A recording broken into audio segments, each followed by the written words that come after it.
Hello friends, China తైవాన్ని punishment చేయడం కోసం అని చెప్పేసి, ఇబ్బంది పెట్టడం కోసం అని చెప్పేసి పనిష్మెంట్ డ్రిల్స్ అనే పేరుతోని తైవాన్ చుట్టూ కూడా చైనా మిలిటరీ డ్రిల్స్ చేస్తుంది. ఇందులో మెయిన్గా చైనా యొక్క ఫైటర్ జెట్స్, దాంతోపాటు చైనా యొక్క నేవీ వాళ్ళు ఇన్వాల్వ్ అయ్యి ఉన్నారు.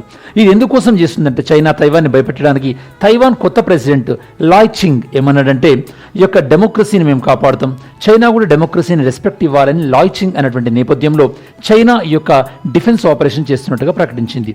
దీనికి రెస్పాండ్ అయినటువంటి తైవాన్ తాము కూడా చైనాని కౌంటర్ చేస్తామని చెప్పేసి డిఫెండ్ ఫ్రీడమ్ అనే దాంతో వాళ్ళు కూడా ఆపరేషన్ చేయడానికి కోసం అని చెప్పేసి సంసిద్ధం అవుతున్నారు.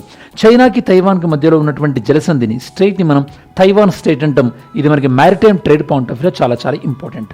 అలానే తైవాన్లో మనకి స్మార్ట్ ఫోన్స్ నుంచి ఆల్మోస్ట్ ఆల్ మనకి మిసైల్స్ వరకు అన్ని చిప్స్ కూడా తైవాన్లోనే తయారవుతాయి. మరి తైవాన్ అనేది ఏషియాన్ కూటమిలో సభ్య దేశమా కాదా? కమెంట్ సెక్షన్లో ఇంక్లూడ్ చేయండి. Thank you.